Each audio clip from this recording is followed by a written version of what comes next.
So I just want to talk about the Gilded Age because I like that show a lot, and it's making me very tense and nervous, and I shake when I watch it now because I'm very nervous that these characters are going to totally screw up their lives if they're not careful.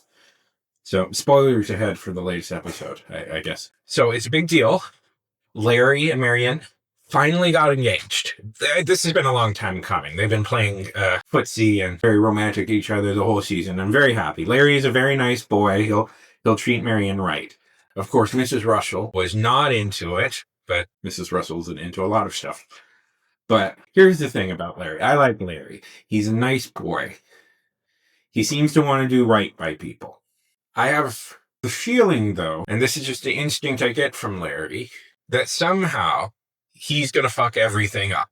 Not sure how yet, but you just get a sense from Larry. You just get a look in his eyes that the man is a screw up, and somehow there's going to be a spanner in the works. The relationship is going to screw up. Something's going to go wrong with either him or Jack, and it'll be his fault. And I can already see the seeds of this being built because Mr. Russell is giving Larry some more responsibilities, and he sent him out to Arizona to negotiate to get the land deal worked. Now, Larry is a very nice boy. Larry is a very kind boy, but he's already mentioned that maybe he'll invest some of the money he made from selling the clock into this. And it's like, oh God, Larry, don't screw this up. And I get a sense, so big. The clock storyline with Jack couldn't have gone better for Jack. Jack is now a very rich man, even though he seems very nervous about doing that. And you know what? Gotta admire Jack. He's 100% right. This is advice they give you when you win the lottery, is don't quit your day job. And Jack is playing it very smart. And the only thing I want out of this show is I want a happy ending for Jack. I'm very nervous for that boy because in real life, in history, the inventor is the one who gets screwed over by the businessmen. Listen, it was Jack's idea for the clock. He's the one who came up with it. I want to make sure that Jack just gets a happy life. I want him to marry that girl, Bridget, and just get a happy life as a wealthy inventor. I get a sense that possibly Larry might invest Jack's money into the railroad. It's a curious thought that this being the American Downton Abbey, that this is an interesting story that they could never really do on Downton Abbey. The servant becoming rich, because that's the American dream stuff, all that things. I am nervous for Jack. Jack is like a babe in woods, and man, the life of a rich person would easily lead to a slaughter. Moving on. Mrs. Forte is getting further and further involved in the spiritualists. And I actually think that's kind of cool in that was a real thing at the time, that the rich people of New York, really kind of America, was very into spiritualism at this moment. And I think it's kind of interesting to explore that. But this psychic is, I guess I'll just say it, I don't believe in psychics, but this psychic is really like, it's like your husband says he loves you and respects you, but that's also the sort of thing Mrs. Forte needs to hear. Scene where and revealed that they're getting married to the aunts was very funny. I like that. And Ryan is, of course, incredulous that she wasn't told, even when she asked a direct question to Marianne. And yeah, very fun. Very fun. It's interesting to set up. Okay, Mrs. Astor's daughter is having this whole disaster of a marriage, and Aurora is going through a divorce at the moment. Of course, that means that nobody really wants to hang out with her anymore because this is the way the society worked at the moment. And this is creating an interesting thing in that Mrs. Astor can't quite shun Aurora because her daughter is very probably going to get divorced herself because her daughter's husband challenged her lover, not real, but not exactly the real story, but challenged her. The story is that her husband challenged her to a duel, her lover to a duel, and this is very incendiary and very the exact sort of people of the Gilded Age would be. Timothy Fortune has come back into Peggy's life. Big is getting with Dr. Kirkland, and they seem pretty well suited. I like Dr. Kirkland a lot as a character. He is the most upstanding and polite man in the world, and seemingly is always trying to make everybody feel better. Good match for Peggy.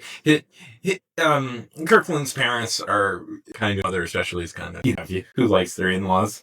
fortune is back in the picture, and it's looking like there's a bit of a love triangle going on, as he does hire Peggy to go to Philadelphia and then immediately tries to worm his way on the train with her. See how this all turns out, but that plot line is heating up quite intensely. I'm nervous. That makes me nervous because this all seems like it's going to blow up really terribly for everybody involved. Man, that's what I'm saying. The show makes me nervous now. It's very waiting for these characters to somehow screw their entire lives up. And then now, this has been very interesting because, the show is pitched on essentially being an American Downton Abbey, and essentially what we have here is from the creator of Downton Abbey. And essentially what we have here is we're now back in England following an aristocratic family.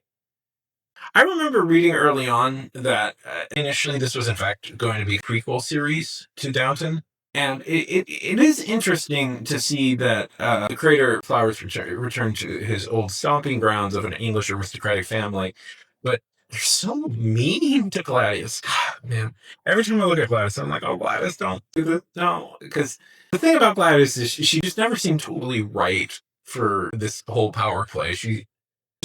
And everybody is so, well, especially Duke's sister is so. Actually, the guests are kind of nice and try and be nice, but like the sister seems really intent on just like everything that made Gladys comfortable, including firing her maid. Now, this is where we get the really explosive blow up between Mr. and Mrs. Russell, and it looks like their marriage might even be sort of the rocks in some way, and that they are so absolutely furious with each other. Mr. Russell is so absolutely furious with Mrs. Russell. Mrs. Russell has really been doing a lot of shady things this season.